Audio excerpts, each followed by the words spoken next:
What if I told you some people are still driving the same SUV they bought 15 years ago and it has 500,000 miles on it? No engine rebuild, no major repairs, just oil changes and tires. That's not luck, that's engineering. Today, we're counting down the 10 SUVs built to genuinely last a lifetime. And I promise you, the ones in the middle of this list, those are the hidden gems your mechanic doesn't want you to know about. Number 1 will shock absolutely nobody, but the journey to get there, that's where it gets interesting. Let's go. At number 10, Subaru Forester. And before you roll your eyes, hear me out, because this is not your grandfather's Subaru.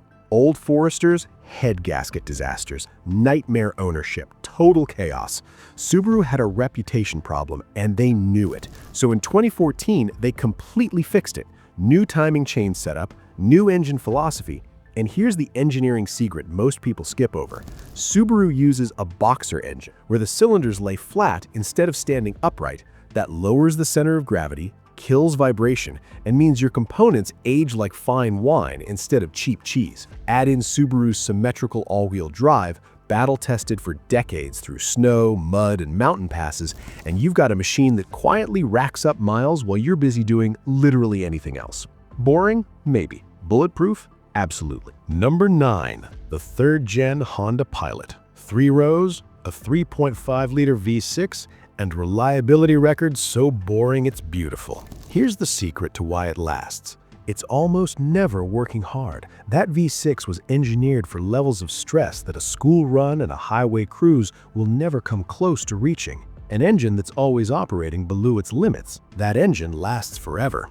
It's that simple. But Honda went further. They built the Pilot to share parts with the Odyssey minivan and the Ridgeline pickup. Millions of identical components produced at massive scale. Every flaw caught early. Every fix rolled out fast. The result? Your local mechanic, not a specialist, not a dealership, can fix a Pilot, and the parts won't cost you a kidney. Number 8.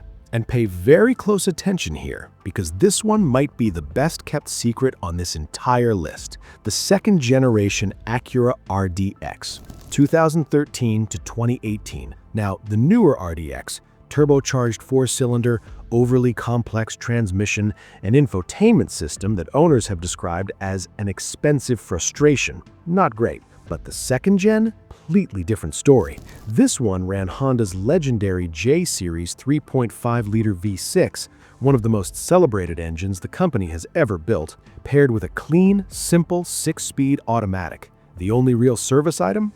Timing belt at 100,000 miles. Do that one job, and this engine will run another 100,000 without flinching. Luxury cabin, quiet ride, refined in every way. At used car prices with maintenance costs that won't destroy your wallet. If you're hunting for a deal right now, the 2nd gen RDX is hiding in plain sight. Number 7, the Honda CR-V, and specifically 2 versions of it. The older models running the 2.4-liter K24 engine, a powertrain so respected it has its own fan forums. Average annual maintenance cost, $407. That's it for an SUV.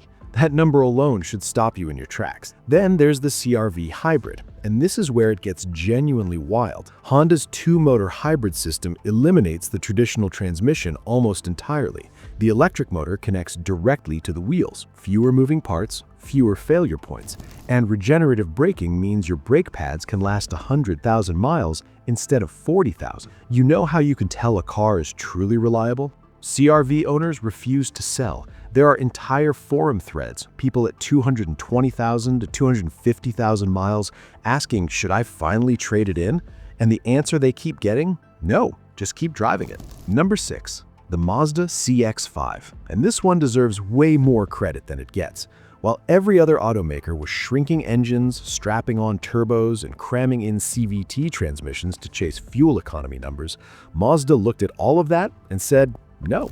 They built a naturally aspirated 2.5-liter with a high compression ratio and a clever exhaust setup that delivers efficiency without the heat stress of turbocharging. They called it Sky Active. It works. And then, this is huge, Mazda refused to use a CVT. While Nissan and Subaru were going all in on belt-driven CVTs, Mazda stuck with a traditional 6-speed torque converter automatic. That one decision separates the CX-5 from a massive chunk of its competition when it comes to long-term reliability. The interior feels like something that costs $10,000 more. Owners compare it to entry-level Audi or BMW, but with Japanese reliability and maintenance bills that average $400 to $500 a year. Corolla money, sports car feel, decade-long durability. That's the CX-5. Halfway through and we hit number 5, the Toyota Highlander. 3 rows, family-proof, fuel-efficient, and built on the same bones as the Lexus RX. Toyota's approach here was almost boring in its genius. Take what already works, share it across multiple vehicles, and build it in such massive quantities that every single flaw gets found and fixed at scale. The Highlander shares its engines, transmissions, and suspension with the Lexus RX and the Toyota Sienna. When you're producing at that volume, defects don't survive long. But the hybrid version is where jaws drop. Toyota's e-CVT sounds like a regular CVT, but it's not. It's a planetary gear set. No belts, no bands, no clutches, just gears. Toyota has been running the same basic system since the original Prius. Some Highlander hybrid owners are reporting 300,000 miles on the original hybrid battery. Not a typo, 300,000 miles. And it gets 36 miles per gallon while hauling a family of 7. That combination, 3 rows, legendary reliability, mid-sized sedan fuel economy, is why families buy one and then just never leave.